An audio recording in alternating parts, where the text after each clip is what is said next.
నమస్కారం మహాగారు. నమస్తే నాగరాజ్ గారు.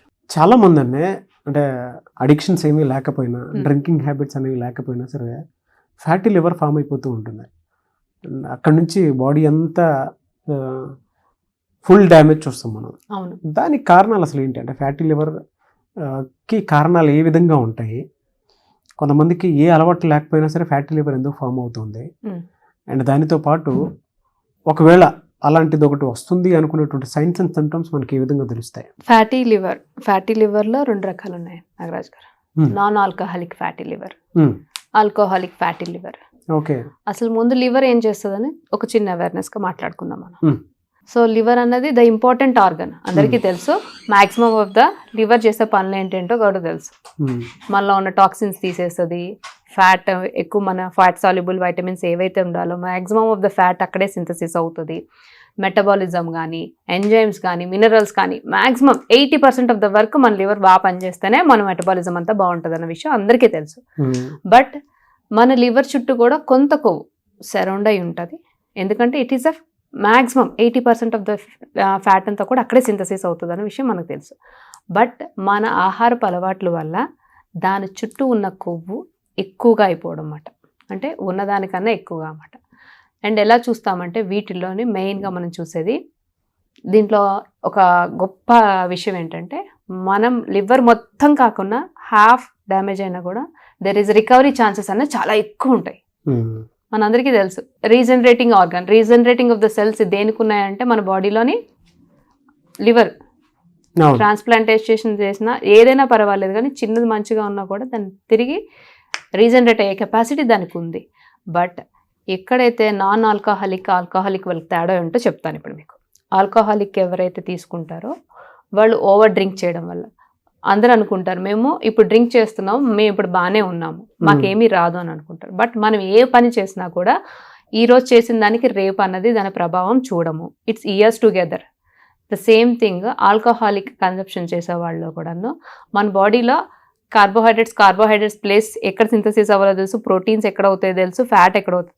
బట్ ప్రతి మనం ఉన్న సిస్టమ్కి ప్రతిదీ యూటిలైజేషన్ ఉంటుంది. బట్ ఆల్కహాల్ ఎవరు చేయగలరంటే అది ఒక్క లివర్కి మాత్రమే కెపాసిటీ ఉంది, అది మాత్రమే తీసుకుంటుంది. అది తీసుకొని దాన్ని సింథసిస్ చేసి దాన్ని ఎక్కడికైతే టాక్సిన్స్ రిలీజ్ చేస్తే దాని మిగతాదంతా కూడా ఫ్యాట్ కింద కన్వర్ట్ చేస్తుంది. ఎప్పుడైతే ఈ ఆల్కహాల్ కన్సంప్షన్ ఎక్కువ అయిపోతుందో ఎన్లార్జ్మెంట్ చూస్తాం. ఎన్లార్జ్మెంట్ ఎప్పుడు చూస్తామో, ఒక దీంట్లో ఉన్న ప్రాబ్లం ఏంటంటే కంప్లీట్గా డ్యామేజ్ అయ్యే వరకు మనకు సిమ్టమ్స్ బయటికి రావు. సో ఫస్ట్ ఎన్లార్జ్ అవుతుంది, ఇన్ఫ్లమేషన్ అంటమాట. నెక్స్ట్ దాని లోపల చిన్న చిన్న స్కార్స్ 3rd స్టేజ్లో చూస్తాం. 2nd స్టేజ్లో అసలు సెకండ్ స్టేజెస్ అయితే మీకు అసలు తెలియదు కూడా తెలియదు ఫ్యాటీ లివర్ ఉందని, ఎందుకంటే బయట సిమ్టమ్స్ కనిపించవు. అండ్ 3rd స్టేజ్లో స్కార్స్ అంటే లోపల చిన్న చిన్న రంధ్రాల్లా పడిపోతుంటాయి అన్నమాట. Okay, scar. And next 4th stage వచ్చేసి మొత్తం డ్యామేజ్ అయిపోతుంది, సిరోసిస్ అంటాం అన్నమాట, కార్డ్ అయిపోతుంది. అండ్ నెక్స్ట్ ఎలా అంటే ఎండ్ ఆఫ్ ద స్టేజ్, అది కూడా మనం కనిపెట్టలేకపోతే లివర్ క్యాన్సర్. సో సిరోసిస్లోకి వెళ్ళిన దాన్ని రివర్స్ చేసుకోలేము. బట్ సిరోసిస్ కన్నా ముందు 3 స్టేజెస్ ఏమున్నాయో అవి రివర్స్ చేయడానికి చాలా ఆస్కారాలు ఉన్నాయి. And this is the non alcoholic అంటే మనం తీసుకోకపోయినా మనకి ఫ్యాటీ లివర్ ఎందుకు వచ్చిందని చాలామంది ఇప్పుడు మేము చూస్తున్న లైఫ్ స్టైల్స్కి 50 to 80% అందరూ కూడా నాన్ ఆల్కహాలిక్. ఎవరికైతే ఆల్కహాలిక్ కన్సంప్షన్ లేకపోయినా కూడా ఫ్యాటీ లివర్స్ ఎందుకు వస్తున్నాయంటే because of the poor life style. ఎందుకంటే వాళ్ళు తీసుకునే ఏదైతే ప్రిజర్వేటివ్స్ ఫుడ్స్ కానీ, ప్యాక్డ్ ఫుడ్స్ కానీ, లేకపోతే బయట దొరికే జంక్, ఇది ఎక్కువైపోయింది. ఏంటంటే అందరికి ఉన్న అపోహ ఏంటంటే ఫ్యాట్ ఎక్కువ తీసుకుండడం వల్ల మనం ఏవైతే తీసుకుంటున్నాం దానివల్ల ఫ్యాటీ లివర్ వస్తుంది. బట్ మనం తీసుకున్న ప్రాసెస్డ్ ఫుడ్స్ కానీ, ఏవైనా క్యాలరీస్ ఎక్కువ ఉన్న ఫుడ్స్ కానీ తీసుకునేటప్పుడు అవి క్యాలరీస్ కింద ఏమవుతుందంటే ఫ్యాట్ కింద కన్వర్ట్ అయ్యి మన బాడీలో స్టోర్ అవుతుంటుంది. సో నాన్ ఆల్కహాలిక్కి ఆల్కహాలిక్ వాళ్ళకి తేడా ఇది. బట్ దీనిలో మనం ఏం చేయగలం? బేసిక్గా దీంట్లో కనిపించే సిమ్టమ్స్ ఏంటంటే బ్లోటింగ్ ఆఫ్ ద స్టమక్, పొట్టంతా ఉబ్బరంగా తయారవుతుంది. అండ్ దీంట్లో ఏంటంటే కొంతమందికి ఆల్కహాలిక్ వాళ్ళలోనే ఎక్కువ కనిపిస్తుంది, జాండీస్ ఒకటి బాగా వస్తాయి. అండ్ స్కిన్ అంతా కూడా డ్రై అయిపోతుంటుంది అన్నమాట. ఎందుకంటే అక్కడ ఫ్యాట్ సింథసిస్ అన్నది జరగదు, it impacts on the skin అన్నమాట. అండ్ నెక్స్ట్ వచ్చేసి మనం ఎలా దీన్ని గుర్తించిన తర్వాత దీంట్లో ఎలా బయటపడాలన్నది అందరికీ ఒక పెద్ద క్వశ్చన్ మార్క్. దీనికి ఇక్కడ ఒక సింపుల్ టిప్ చెప్తానండి. అంటే మాకు ఫ్యాటీ లివర్ ఉందా లేదా అని ఎలా తెలుసుకోవాలి, అందరికీ తెలుసుకోవాలని ఉంటుంది. బట్ దీనికి సిటీ స్కాన్ లక్కర్లేదు, ఎంఆర్ఐ స్కాన్ లక్కర్లేదు, ఏం అక్కర్లేదు. ఒక 5 blood test, liver function test ఉంటాం, 5 test, AST, ALT, albumin, random sugars and SGOT. Okay. ఇవి కంపల్సరీగా మీరు లివర్ ఫంక్షన్ టెస్ట్ అనేది ఇయర్లీ వన్స్. ఎవరైతే ఆల్రెడీ ఒబేసిటీతో బాధపడుతున్నారో, లేకపోతే మేము గ్రేడ్ 1 ఒబేసిటీ, ఓవర్ వెయిట్ ఉన్నాము, లేకపోతే మాకు ఆల్రెడీ డయాబెటిక్ ఉంది, లేదు మేము ఆల్రెడీ కొన్ని లివర్ ఇష్యూస్ వల్ల, లేకపోతే లిపిడ్ ప్రొఫైల్ పెరుగున్నాము, ఇలాంటి వాళ్ళు ఎవరైనా కూడా 6 monthsకి ఒక్కసారి ప్రొఫైల్ చెక్ చేస్తూనే ఉండాలి. ఓకే. ఎవరైతే లేదు హెల్దీగా ఉన్నాం, మేము హెల్దీ లైఫ్ స్టైల్ లీడ్ చేస్తున్నాము అన్నవాళ్ళు ఇయర్లీ వన్స్ లివర్ ప్రొఫైల్ అనేది కంపల్సరీగా చెక్ చేసుకోవాలి. ఎందుకంటే మనం ఎంత జాగ్రత్తగా ఉన్నా, హెల్దీ లైఫ్ స్టైల్ చేసుకున్నా కూడా టాక్సిన్స్ ఎక్కడి నుంచి వస్తున్నాయంటే మనం తినే ఫుడ్లో కావచ్చు, మనం వాడే వంట పదార్థాల నుంచి కావచ్చు, మనం యూజ్ చేసే వంటకి ఉపయోగించే సామాన్ల నుంచి కావచ్చు, ఏవైతే వంట పాత్రలు ఉంటాయో వాటి నుంచి కూడా టాక్సిన్స్ రిలీజ్ అయ్యే ఛాన్సెస్ చాలా ఎక్కువ ఉన్నాయి. చాలా స్టడీస్ కూడా జరుగుతున్నాయి వీటి మీద. ఓకే. సో కొంతమంది అనుకుంటారు మేము హెల్దీ లైఫ్ స్టైల్ మెయింటైన్ చేస్తున్నాం, బట్ ఒబేస్లోకి వెళ్ళిపోతున్నాం. వాట్ ఏం చేస్తాయంటే ఒబిసోజెనిసిస్ అంటమాట. అంటే దీనికి అర్థం ఏంటంటే టాక్సిన్స్ రిలీజ్ అయ్యే పదార్థాలు ఒంటిలోకి చేరి ఫ్యాట్ని బయటికి వెళ్ళనీయకుండా చేస్తాయి అన్నమాట. ఆ టాక్సిన్స్ ఎక్కడి నుంచి వస్తాయంటే మీరు వాడే వంట పాత్రల నుంచి, మీరు వండే ఏవైతే మనం క్యారేజెస్ కడతాం పిల్లలకి కానీ ఆఫీస్కి వెళ్ళే వాళ్ళకి, ప్లాస్టిక్ వాడతాం, మనం వేడి తీసుకొచ్చి వేస్తాం, దాంట్లో ఉన్న టాక్సిన్స్ రిలీజ్ అయ్యేటప్పుడు అవి బాడీలోకి వెళ్ళేటప్పుడు ఏ రకంగా హార్మ్ చేస్తాయంటే మన బాడీ మెటబాలిజంని మొత్తం డౌన్ చేసేస్తాయి అన్నమాట. చాలా మంది చెప్పేదంటే మేము హెల్దీ లైఫ్ స్టైల్ అలవాటు చేసుకున్నాం, ఎక్సర్సైజెస్ చేస్తున్నాం, అన్నీ చేస్తున్నాం, బట్ మేము ఒబేసిటీకి గురవుతున్నాం. అండ్ సెకండ్ టిప్, ఎవరైతే మాకు ఫ్యాటీ లివర్ ఉందా లేదా, మేము ఆ గ్రేడ్లో ఉన్నావా లేదా అని తెలుసుకోవడానికి ఇది ఇంట్లో చేసుకున్న చిన్న టిప్ అన్నమాట. ఏంటంటే waist circumference. Obesity is the main reason for everything. మనం ఒబేస్ ఉన్నాం, చిన్నపిల్లల్లో కూడా ఇప్పుడు ఫ్యాటీ లివర్ చూస్తున్నాము. సో ఒబేసిటీ ఉన్నవాళ్ళు వెయిట్ సర్కంఫరెన్స్, నడుము చుట్టుకొలతో చూసుకోవాలి. మగవాళ్ళు అయితే 90 సెంటీమీటర్స్, ఓకే మగవాళ్ళు అయితే. ఆడవాళ్ళు అయితే 90 బిలో ఉంటే, 90 కన్నా బిలో ఉన్నారా దాని పైన ఉన్నారా అని చెప్పి, మగవాళ్ళకైతే 90 సెంటీమీటర్స్ పైన చూసుకోవాలి. అండ్ దీంట్లో ఉన్న ప్రాబ్లం ఏంటంటే నాగరాజ్ గారు, దీన్ని రివర్స్ చేసుకోవచ్చా అని చాలా మంది అడుగుతున్నారు. ఫ్యాటీ లివర్ని రివర్స్ చేసుకోవచ్చా అని అనుకుంటున్నారు. అలాంటి వాళ్ళకి చాలా టిప్స్ ఉన్నాయి. హెల్దీ లైఫ్ స్టైల్ని ఎప్పుడైతే మనం అలవాటు చేసుకుంటామో ఖచ్చితంగా దీన్ని రివర్స్ చేసుకోవచ్చు. ఎలాంటి అంటే మనం ఫస్ట్ వచ్చేసి దీంట్లో లో ఫ్యాట్ ఇస్తాం, లో fat and high protein diet ఇస్తాం. సో లో ఫ్యాట్ అనగానే అందరూ ఇక్కడ ఆయిల్ తగ్గించేయాలా అని క్వశ్చన్ అడుగుతారు. అందరికి వచ్చే క్వశ్చన్ ఏంటంటే ఫ్యాట్స్ అనగానే ఫస్ట్ మనం వెళ్ళేది ఫోకస్ అంతా కూడా ఆయిల్ మీదకే. సో ఆయిల్ మానేయచ్చా అని అడుగుతారు, లేకపోతే ఆయిల్ పూర్తిగా మానేసి ఇంకేమైనా రకరకాలు వాడచ్చు అని అనుకుంటారు.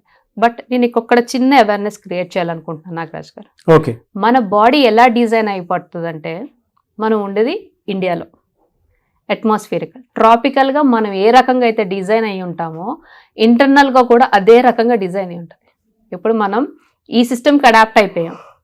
సో మనకి రైస్ అంటే రైసే అరుగుద్ది, దానికి తగ్గట్టే దాని ఏదైతే గ్యాస్ సెక్రీషన్స్ కానీ గ్యాస్ట్రిక్ జ్యూసెస్ సెక్రీషన్ అలానే ఉంటుంది. అండ్ ఈ టైంకి లేవాలి, ఈ టైంకి తినవాలి, ఈ టైంకి మనకి వేస్తారు మన బాస్ అన్నది ఇంటర్నల్గా. మనం ఎంత అలర్ట్గా ఎక్స్టర్నల్గా ఉంటామో ఇంటర్నల్లో కూడా body each and every organ అంత అలర్ట్ మీద ఉంటుంది. మనకు బయట ఒక క్లాక్ ఉంటుంది, ఎక్స్టర్నల్ క్లాక్, ఇంటర్నల్ క్లాక్ ఏమో లోపల. సో అది చెప్తూ ఉంటుంది అన్నమాట, నీకు ఈ టైంకి అన్నం వస్తుంది, ఈ రేషియోలో నువ్వు సెక్రీట్ చేయి జ్యూసెస్.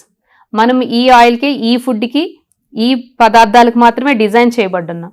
ఏదైనా ఒక కొత్త ఫుడ్ తిని చూడండి మీరు ఒకసారి, ఎంతసేపు పడుతుంది మీకు డైజెస్ట్ చేసుకోవడానికి. ఒక అట్మాస్ఫియర్, ఒక ఊరు నుంచి ఒక ఊరికి వెళ్ళేటప్పటికే మనకి చాలా, ఇక్కడ వాటర్ పడలేదు, ఇక్కడ స్లీప్ సరిగ్గా లేదు, ఇక్కడ ఫుడ్ డైజెస్ట్ కావట్లేదు అని అంటున్నాం. బట్ మనం రకరకాల కల్చర్స్ని అలవాటు చేసుకుని ఉన్నాం. అవును, అవని ఇవని. ఇప్పుడు సీజనల్ ఫ్రూట్స్ మాత్రమే తినేవాళ్ళం మనం చిన్నప్పుడు. ఇప్పుడు ఈ రోజుల్లో యాపిల్ ఎప్పుడైనా దొరుకుతుంది, వాటర్ మిలాన్ ఎప్పుడైనా దొరుకుతుంది. ఇక్కడ జెనెటికల్లీ మాడిఫైడ్ ఫుడ్స్ ఎక్కువైపోయినాయి, ప్యాక్డ్ ఫుడ్స్ ఎక్కువైపోయినాయి. మనం ఏదైతే బేస్ మర్చిపోయాము, మన బాడీని మనం మార్చేస్తున్నాం అన్నమాట. ఏదైతే ఉందో మన కాపీ, డిఎన్ఏ కాపీని మ్యానిపులేట్ చేస్తున్నాం మనం. రెప్లికా ఎక్కువైపోతుంది. సో ఎలా అంటే జనరల్గా మళ్ళీ అడుగుతున్నాను, పాత్రలో ఉండిపోయేటువంటి కొన్ని స్ట్రెయిన్స్ అంటారు చూసారు, వాటి నుంచి కూడా ఇది ఫామ్ అయ్యే అవకాశం ఉంటుందని చెప్పేసి జనరల్గా మనం పాత్రలో ఆయిల్ అవి వాడుతూ ఉంటాము. సో ఫ్యాటీ లివర్కి ఆయిల్కి చాలా దగ్గర సంబంధం కూడా ఉంటుంది కాబట్టి అడుగుతున్నాను, మార్కెట్లో దొరికేటువంటి ఆయిల్స్లో ఏది బాగుంటుంది మామూలుగా? అంటే అది ఫామ్ అవ్వకుండా ఉండాలి అని అంటే కంప్లీట్గా ఆయిల్ని మనం మర్చిపోవాల్సినటువంటి అవసరం ఉందా? ఒకవేళ ఆయిల్ని వాడితే ఏ పర్సంటేజ్లో ఏ టేబుల్ స్పూన్లో వాడాల్సినటువంటి అవసరం ఉంటుందంటారు? అందులో మీరు అడుగుతున్నారు నాగరాజ్. చాలా వీడియోస్ లో చెప్పాం, మీరు ఏదైతే అడిగారో ఆ క్లయింట్ అడిగారు, మేడం ఇప్పుడు ఆయిల్ ఒక గ్లాస్ బాటిల్లో వేసాం అనుకోండి, దాన్ని కడగడానికి సర్ఫ్ వేడి నీళ్ళు చాలా వేసి రుద్దుతూ ఉంటాం కదా, ద సేమ్ థింగ్ లోపల కూడా జరగాల అని అడిగింది. ఆ పని మాత్రం చేయకండి, మన బాడీ అలా డిజైన్ అవ్వలేదు. So excess of antioxidants fruits తీసుకుంటే, వెజిటేబుల్స్ తీసుకుంటే, దానికి మనం తీసుకున్న కొలెస్ట్రాల్ లెవెల్స్ కానీ, హెచ్డిఎల్స్ కానీ, ఎల్డిఎల్స్ కానీ ఏ కావాలంటే అలా తయారైతుంటే, కాదు మేడం నాకు డౌట్ వచ్చింది. Your doubt is good, but ఆ పని మాత్రం చేయొద్దు అని. The same thing happens. మీరు ఇలా అడుగుతుంటే నాకు ఒకసారిగా అది గుర్తొచ్చింది అనమాట. వంట పాత్రలు అనగానే దాంట్లో ఉన్న టాక్సిన్స్ వల్ల, and it is a separate and this is separate. అందరికి ఉన్న అపోహ ఏంటంటే ఫ్యాటీ లివర్ ఫ్యాట్ వల్లే, అంటే ఆయిల్ వల్లే వస్తుందేమో, మనం ఎక్కువ డీప్ ఫ్రైడ్ ఐటమ్స్ తిన్నాము. ఈ క్వశ్చన్ అన్నది హార్ట్ అటాక్స్ వాళ్ళకి అదే అనిపిస్తుంది, ఫ్యాటీ లివర్స్ వాళ్ళకి అదే అనిపిస్తుంది. సో థింగ్ ఏంటంటే ప్రాసెస్డ్ ఫుడ్స్ ఎక్కువ తీసుకుని దాని వల్ల వస్తుంది. బట్ ఆయిల్ అన్నది మనకి ఎంతవరకు ఒక 2 to 5 టేబుల్ స్పూన్స్, బాగా హెల్త్ కాన్షియస్ ఉన్న వాళ్ళు అయితే 2 టేబుల్ స్పూన్స్ వాడతారు, 2 to 3. ఎందుకంటే ఒక టేబుల్ స్పూన్ వచ్చేసి 240 కిలో క్యాలరీస్ ఇస్తుంది మనకి. So overall of the calories are different. Fat నుంచి వచ్చే క్యాలరీస్ మనం ఎక్కువ కాన్షియస్ గా ఉంటాం. ఎప్పుడైనా మనం ఏదైనా తిన్నాం అనుకోండి, కొంతమంది ఇలా ప్రెస్ చేస్తుంది, ఇది బాగా ఆయిల్ ఉందే అని అంటారు, అంటే కాన్షియస్ లో ఉన్నవాళ్ళు. సో ఎవరైతే ఇలా కాన్షియస్ గా ఉన్నారో oil plays a very small role. So దానికి ఎంత అంటే మనం తీసుకోవాల్సింది రోజుకి 5 tablespoons. 5 tablespoons whole day. ఎందుకంటే ఒక టేబుల్ స్పూన్ 240 కిలో క్యాలరీస్ ఇస్తుంది మనకి. దాన్ని బట్టి మనం ఎలా అంటే జనరల్ గా అంటే ఏ ఆయిల్ వాడితే బెటర్ అండి? ఇది కొన్ని చెప్తాను నాగరాజ్ గారు. పాలీ అన్సాచురేటెడ్, మోనో అన్సాచురేటెడ్, ఇవి ఉండాల్సిన రేషియోలో మాత్రం ఫ్రీడమ్ వాళ్ళది rice bran oil. Rice bran ఏంటి అని అడుగుతారు. రైస్ బ్రాన్ అంటే ఒరిజినల్ అండ్ ట్రోకోట్రైనాల్స్. అంటే ఒరిజినల్ అన్నది మనం ఏదైతే ధాన్యపు పొట్టి నుంచి తీస్తామో దాంట్లో నుంచి వచ్చే ఆయిల్, అంటే దాని ఏదైతే అవుటర్ లేయర్ ఉందో దాంట్లోంచి తీసేది. It is rich in antioxidants. And ఇదేంటంటే ఈ ఒరిజినల్ అనే కంటెంట్ ఏదైతే తీస్తున్నామో హెచ్డిఎల్ లెవెల్స్ని రైజ్ చేస్తుంది, ఎల్డిఎల్ లెవెల్స్ని తక్కువ చేస్తుంది. ఎందుకంటే హెచ్డిఎల్ అనేది it is good for heart, it is good for heart. ఎప్పుడైతే హార్ట్లో తగ్గుతుందంటే first thing is HDL is rising. కావాల్సింది ఏంటి? HDL, good cholesterol should raise. And next ఇంకోటి ట్రోకోట్రైనాల్స్, అంటే వైటమిన్ ఈ, అది లోపలికి వెళ్ళగానే యాంటీ ఆక్సిడెంట్ కింద కన్వర్ట్ అయ్యి మనకి సెల్ డ్యామేజ్ని చాలా వరకు ప్రొటెక్ట్ చేస్తుంది అనమాట. మనకు జరిగేది సెల్ డ్యామేజ్. ఎప్పుడైతే ఇన్ఫ్లమేషన్ వస్తుందో సెల్ డ్యామేజ్ ఆబ్వియస్లీ జరుగుతుంది. సో ఇన్ఫ్లమేషన్ అనేది తగ్గుతుంది, సెల్ డ్యామేజ్ తగ్గుతుంది. అండ్ నెక్స్ట్ మనం దీంట్లో వాడేది ఇంకొకటి చూసుకునేది ఏంటంటే ఏ రేషియోస్లో కావాలి. సో దీనికి స్టాండర్డ్స్ ఉన్నాయి, ఆ స్టాండర్డ్స్ మనం ఈ ఆయిల్లో మీట్ అవ్వచ్చు. సో దీనికి ఇన్ని బెనిఫిట్స్ ఉన్నాయి. సో అందరూ అంటారు పాలీ అన్సాచురేటెడ్, మోనో అన్సాచురేటెడ్. ఇది మోనో అన్సాచురేటెడ్ 40% ఉంది, పాలీ అన్సాచురేటెడ్ 30% ఉంది. అంటే దీని రేషియో ఎప్పుడు కూడా మోనో ఎక్కువ ఉండాలి, పాలీ తక్కువ ఉండాలి. ఈ రెండు హార్ట్ ఫ్రెండ్లీ. అండ్ ఎప్పుడైతే మన కొలెస్ట్రాల్ లెవెల్స్ని తగ్గించవచ్చు. అండ్ సైమల్టేనియస్గా ఇట్ ఈస్ 1 పార్ట్ అనే చెప్తున్నాను. ప్రాసెస్డ్ ఫుడ్స్ తగ్గించుకొని ఇలాంటి ఆయిల్స్ వాడేటప్పుడు మనకి ఏవైతే ఉన్నాయో దాన్ని తగ్గించుకుని, ఏంటి ఫ్యాటీ లివర్స్ కానీ, హార్ట్ అటాక్స్ కానీ, ఫర్దర్ ఇష్యూస్ ఏవైనా కూడా మనం తగ్గించుకోవడానికి చాలా ఛాన్సెస్ ఉన్నాయి. నాగరాజ్ గారు, ఫ్యాంటాస్టిక్ నాలెడ్జ్ అండి. సో మార్కెట్లో ఫ్రీడమ్ వాళ్ళది రైస్ బ్రాన్ ఆయిల్ దొరుకుతుంది. అండ్ అందులో గుడ్ కొలెస్ట్రాల్ ఎక్కువ ఉంటుంది, హెచ్డిఎల్ లెవెల్స్ ఎక్కువ ఉంటాయి. And mono unsaturated, poly unsaturated అని ఫ్యాటీ యాసిడ్స్ ఉంటాయి. అందులో ఉండాల్సినటువంటి పర్సంటేజ్ మన హార్ట్ ఫ్రెండ్లీ ఏ విధంగా అయితే అనుగుణంగా ఉంటుందో వాటికి తగ్గట్టే అందులో కాంపోనెంట్స్ ఉన్నాయన్నమాట. అండ్ పర్సంటేజ్ కూడా పర్ఫెక్ట్గా ఉండేలా వాళ్ళు ప్లాన్ చేయడం జరిగింది. సో చాలామంది ఫ్యాటీ లివర్ అనగానే ఆయిల్ వాడాలా వద్దా అని భయపడేటువంటి వాళ్ళకి కూడా మార్కెట్లో ఇలాంటిది ఒకటి ఉంది. సో దానివల్ల అడ్వాంటేజ్ ఉంది తప్ప డిసడ్వాంటేజ్ అయితే లేదు. ఏదైనా సరే మితంగానే వాడుకోవాల్సినటువంటి అవసరం ఉంది. సో 5 టేబుల్ స్పూన్సే హోల్ డే కూడా చాలా నీట్గా చెప్పారండి. థ్యాంక్ యూ సో మచ్ మహాగారు. అయితే చాలామంది డైట్ ప్లాన్ కోసం మిమ్మల్ని అప్రోచ్ అవ్వాలనుకున్నటువంటి వాళ్ళు ఉంటారు. ఎలా అంటే వెయిట్ లాస్ కోసము, లేదంటే కొంతమందికి క్యాన్సర్ అటాక్ అవ్వటము, డయాబెటీస్, ఎటువంటి డైట్ ఫాలో అయితే బాగుంటుంది అంటే ఇప్పుడు మిక్సడ్ డైట్ వచ్చేస్తుంది, ఎలా పడితే అలా వస్తూ ఉంది, పెరుగుతూ ఉన్నాయి, అంటే ఐటమ్స్ కూడా పెరుగుతూ ఉన్నాయి. అంటే నాగరాజ్ గారు మీరు చెప్పినట్టు ప్యాటర్న్ తెలియట్లేదు. అవును, ఎస్, ప్యాటర్న్ తెలియట్లేదు. సో మనం ఈ కంటెంట్ దీని మీద చేసాం కాబట్టి ఫ్యాటీ లివర్ మీద ఎవరికైనా ఇలాంటి ఇష్యూస్ ఉన్నాయనండి రివర్స్ చేయడానికి ఛాన్సెస్ ఉన్నాయి. దీంట్లో నేను చెప్పొచ్చు ఈ హెర్బ్స్ వాడితే ఈ డైట్ ఫాలో అవుతాయి, బట్ అందరూ ఫాలో అయినాక నేను చూస్తున్న కాంప్లికేషన్స్ ఏంటంటే ప్యాటర్న్ లేక పాపం గైడెన్స్, ప్రాపర్ గైడెన్స్ లేకుండా వెళ్తున్నారు. సో ఎవరికైనా ఇలాంటి ఇష్యూస్ ఉంటే మాత్రం కన్సల్టేషన్ కానీ లేకపోతే డైట్ లైఫ్ స్టైల్ చేంజెస్ కావాలంటే ఖచ్చితంగా రివర్స్ చేసే ఛాన్సెస్ ఎక్కువ ఉన్నాయి. దీంట్లో తగ్గించుకునే దానికన్నా మన సిమ్టమ్ని ట్రీట్ చేయకుండా డిసీజ్ని ట్రీట్ చేస్తామండి. సో మనం తీసుకునేది ఇప్పుడు చూస్తున్న లైఫ్ స్టైల్ అంతా కూడా సిమ్టమ్ ట్రీటింగ్ ఎక్కువ ఉంటుంది, డిసీజ్ ట్రీట్మెంట్ అన్నది చాలా తక్కువ ఉంటుంది. సో ప్యాటర్న్ ఎలా ఫాలో అవ్వాలి, ఒక డైట్ ఎలా ఫాలో అవ్వాలి, ఒక లైఫ్ స్టైల్ని ఎలా మన రొటీన్లోకి ఇంక్లూడ్ చేయాలి, మీ దగ్గర అపాయింట్మెంట్ తీసుకోవచ్చు. ఖచ్చితంగా నాగరాజ్ గారు కింద స్క్రోల్ అవుతున్న నెంబర్ని కాంటాక్ట్ చేయొచ్చు. Anyways thank you so much మహాగారు. సో చూసారు కదండి వీడియో. ఈ వీడియోపై మీ అభిప్రాయం కమెంట్ బాక్స్లో పోస్ట్ చేయండి. మీరు ఒక ప్రొఫెషనల్ డైట్ కోచ్ సూచనలు సలహాలతోటి డెఫినెట్గా మా లైఫ్ స్టైల్ మేము చేంజ్ చేసుకోవాలని అనుకున్నటువంటి వాళ్ళు స్క్రీన్ మీద మీకు మహాగారి కాంటాక్ట్ నెంబర్ కనిపిస్తుంది, దాన్ని మీరు కాల్ ఆర్ మెసేజ్ వాట్సాప్ చేసి వెంటనే అపాయింట్మెంట్ తీసుకోండి. అండ్ ఈ వీడియో లైక్ చేయండి, షేర్ మాత్రం తప్పకుండా చేయండి. ఇలాంటి మరిన్ని వీడియోస్ కోసం మా ఛానల్ ఫాలో అవ్వండి. Thank you.